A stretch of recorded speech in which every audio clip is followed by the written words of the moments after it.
Hai sobat semua, apa kabar?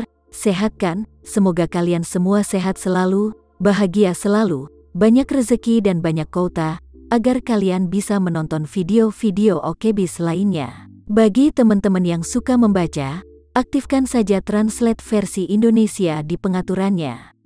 Dan bagi teman-teman yang suka sama video dari OKBIS, bantu like ya. Dan jangan lupa gabung langganan untuk dapat fitur yang menarik dan bantu Mimin. Oke, kali ini Mimin mau melanjutkan cerita dari menantu yang diremehkan. Yuk langsung saja ke ceritanya. Cekidot.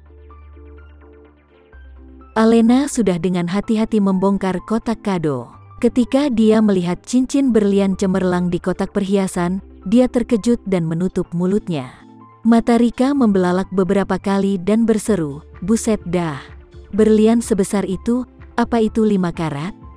Tama tersenyum dan berkata, "Ibu kamu benar-benar tahu barangnya. Berlian utama pada cincin ini adalah 5,3 karat. Wah gila bener." Rika seketika merasa kulit kepalanya mati rasa dan berseru, "Besar sekali. Ini bukannya ratusan juta?" Tama tersenyum dan berkata, "Renminbi hanya 233 juta. Hanya 233 juta katamu?" Rika menyentuh dadanya dan berkata dengan emosi, "Sayangku, menantuku sangat ahli dalam mencari uang. Cincin berlian seharga 233 juta itu baginya murah. Uangmu sungguh banyak menantuku."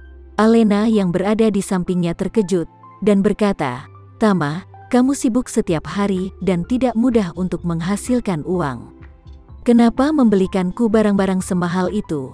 Cincin itu sangat mahal, aku tidak bisa memakainya. Itu membuang-buang uang." Tama berkata dengan serius, "Istriku, kita telah menikah begitu lama dan aku belum membelikanmu cincin. Anggap ini saja cincin ini sebagai cincin kawinku yang terlambat untukmu." Alena terharu dan meneteskan air mata. Dia memandang Tama dan tersedak, "Jika kamu benar-benar ingin membeli cincin kawin, kamu bisa membeli yang murah. Jangan beli yang semahal ini." Saat dia berkata, dia menyeka air matanya dan melanjutkan, "Dan lihatlah dirimu, kamu selalu hanya membeli sesuatu untukku dan orang tuaku, tetapi tidak pernah membeli barang untuk dirimu sendiri. Bagaimana aku bisa senang di dalam hati kecilku ini?" Tama tersenyum sedikit, mengeluarkan cincin itu, dan meraih tangan kanan istrinya, dan berkata dengan serius, "Alena, ini adalah berkahku untuk menikahimu. Terima kasih atas kesabaranmu selama bertahun-tahun ini. Cincin ini adalah apa yang kamu berikan selama ini kepadaku. Sebagai suamimu, sekarang aku akan menebusnya, kamu harus menerimanya." "Baik kalau begitu." Rika juga membantu menggema, "Putriku, lihat betapa baiknya Tama dan sangat menyayangimu. Kamu pasti hidup bahagia dengannya. Dan yang terpenting adalah punya bayi secepatnya." Alena masih tersentuh dengan pengakuan kasih sayang Tama, tetapi ketika dia mendengar ibunya berkata itu, dia langsung tersipu malu. Pada saat ini, Tama dengan hati-hati memasang cincin di jari manis kanannya dan berkata sambil tersenyum, "Terima kasih telah bersamaku selama ini." Tiba-tiba, Alena meneteskan air mata. Melihat kembali ke tahun-tahun lalu saat menikah dengan Tama, dia juga dipenuhi dengan emosi jauh di dalam hatinya. Saat itu, kakek bersikeras membiarkannya menikahi Tama. Dia tidak mengerti, dan seluruh keluarga sangat menentangnya, tetapi kakek masih menggunakan kekuasaannya untuk membuat kompromi padanya. Namun, kawin paksa membuatnya salah paham sejak awal menikah. Setelah menikah, pernikahan itu adalah untuk mengikuti permintaan kakeknya dan menjadi istri Tama. Keduanya akan hidup bersama seperti itu. Tidak peduli apakah itu cocok atau tidak, tidak peduli apakah dia menyukainya atau tidak. Karena itu, keduanya telah saling menghormati untuk jangka waktu yang lama. Meskipun mereka secara sah adalah suami istri, mereka sebenarnya hanyalah orang asing yang tinggal di bawah satu atap. Apalagi saat pertama kali menikah, Alena juga mengalami tekanan kuat dari semua sisi karena identitas Tama yang miskin. Pada saat itu, semua orang memperhatikannya dan terus mengatakan kepadanya, Tama adalah sampah, orang bodoh dan miskin. Alena seharusnya tidak bersama Tama, dan segera menceraikan Tama. Tetapi baginya pada saat itu, karena dia memilih untuk menikah dengannya, tidak peduli dia mau atau tidak, dia tidak ingin memulai jalan untuk bercerai. Bagaimanapun, Tama tidak pernah melakukan apapun yang membuat dia ingin bercerai. Belakangan ini, dalam kehidupan pasca pernikahannya dengan Tama, dia secara bertahap melihat sedikit demi sedikit cahaya harapan dari Tama, dan secara bertahap membuat dia sedikit demi sedikit mengembangkan hatinya untuk Tama. Namun, dia tidak pernah mengerti seperti apa rasanya menyukai dan mencintai.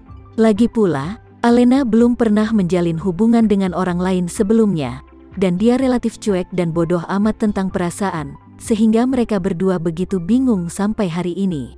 Dan sekarang, dia mendapati pengakuan cinta kasih sayang dari Tama. Tiba-tiba dia merasakan percepatan di detak jantungnya, yang membuatnya sesak dan pusing. Sambil meneteskan air mata, Rika di samping melihat adegan ini dengan kegembiraan di dalam hatinya. Dia benar-benar merasa bahwa Tama memang menantu yang baik yang bisa bertahan dalam ujian selama ini. Di masa lalu, generasi kedua kaya raya yang menyukai Alena, meskipun mereka sangat menyanjungnya, hanya sedikit yang benar-benar bisa seperti Tama. Melihat ke masa lalu, dia memperlakukan Tama begitu rendah dan sangat menghinanya. Tapi dia masih menghormati ibu mertuanya dan selalu memanggilnya ibu. Dari sudut pandang ini, Tama adalah seorang pemuda baik yang membayar hinaan dengan kebaikan. Terlebih lagi, dia telah berulang kali menyebabkan masalah serius, dan pada akhirnya Tamalah yang tetap membantunya, bahkan menyelamatkan nyawanya lebih dari 1 kali. Dia benar-benar orang baik. Yang paling penting Tama akhirnya sudah mapan sekarang. Sebuah villa Andara bernilai lebih dari 300 juta dan 2 mobil BMW semuanya yang memperoleh adalah Tama. Setiap kali dia pergi keluar untuk menunjukkan feng shui kepada orang lain, dia akan membelikannya banyak hadiah mahal. Jujur saja, menantu seperti itu sangat sulit ditemukan di dunia. Apalagi dia sangat baik dan merawat putrinya, yang bahkan itu lebih langka di dunia ini. Jadi dia buru-buru berkata kepada Alena, "Alena, Tama pasti lelah setelah pulang sangat malam. Kalian berdua harus mandi dulu terus kembali ke kamar dan tidur bersama lebih awal." "Ah ibu," Alena terkejut, wajahnya langsung memerah, dan berkata dengan bingung, "Bu, kamu apa yang kamu bicarakan bersama-sama mandi?" Rika berkata dengan serius, "Bukankah normal bagi pasangan untuk mandi bersama?" Kebetulan kamar mandi di villa besar ini juga memiliki bathtub mewah. Bak mandi itu cocok untuk 2 orang. Kamu juga bisa menyeka punggung Tama. Alena sangat malu sehingga dia tidak sabar untuk masuk. Meski usianya sudah lebih dari 20 tahun, nyatanya dia masih gadis cilik yang belum pernah menjalin hubungan dengan siapapun sebelumnya. Rika tiba-tiba memintanya untuk mengambil handuk kecil dengan Tama dan memintanya untuk menyeka punggung Tama. Dia tidak bisa beradaptasi sama sekali, dia sangat malu. Tama tahu bahwa istrinya adalah wanita yang pemalu, dan dia tidak memiliki pengalaman dalam aspek itu. Bagaimana dia bisa menahan ejekan Rika? Jadi dia buru-buru berkata, "Bu, sudah jangan buat Alena malu lagi." Rika tersenyum dan berkata, "Alena, apakah kamu sudah melihatnya? Tama sangat memikirkanmu." Saat dia berkata, dia meregangkan pinggangnya dan berkata, "Sudah, aku harus kembali ke kamarku dan memotret gelangku. Kalian harus istirahat lebih awal, oke?" Sambil berbicara, Chandra keluar dari lift dengan mengenakan setelan baru. Begitu dia melihat mereka bertiga, dia berjalan mengitari pintu masuk lift dengan ekspresi sombong, dan tersenyum. "Lihatlah, ayahmu yang tua masih memiliki aura yang mempesonakan. Setelan memai dibuat khusus untukku, hanya aku yang pantas memakainya. Jarang di usia 50-an masih terlihat tampan sepertiku." Saat ini, Chandra, yang mengenakan setelan kelas atas, memang terlihat sangat bergaya. Selain itu, dia menjaga tubuhnya dengan baik. Pada pandangan pertama, dia benar-benar tidak terlihat seperti orang berusia 50-an. Tetapi Tama tahu betul di dalam hatinya bahwa Chandra sebenarnya adalah orang yang malas dan dia tidak banyak berolahraga. Alasan mengapa dia bisa menjaga tubuhnya begitu baik karena disiksa oleh Rika selama bertahun-tahun. Meskipun Rika telah banyak berubah sekarang, tapi tak bisa dipungkiri kalau Rika adalah seorang iblis wanita. Siapapun yang memiliki istri sepertinya dia akan tersiksa setiap hari. Dia bahkan tidak memiliki nafsu untuk makan, apalagi untuk menambah berat badan, itu terlalu mustahil. Jadi Tama memuji, "Ayah, kamu berpakaian seperti ini terlihat seperti berumur 40 tahun. Kamu benar-benar cocok memakainya." "Ya, hehehe." Chandra tersenyum penuh kemenangan, dan berkata, "Saat aku masih kuliah dulu, aku juga merupakan idola sekolah yang terkenal." Alena menggelengkan kepalanya tanpa daya. "Ayah, kapan kamu menjadi idola? Jika kamu mengatakan ini kepada orang lain, itu akan membuat orang tertawa." Sekian dulu ya cerita kali ini, kita lanjutkan ceritanya nanti ya. Terima kasih sudah menonton video dari Okebis. Semoga video ini bisa menghibur kalian semua.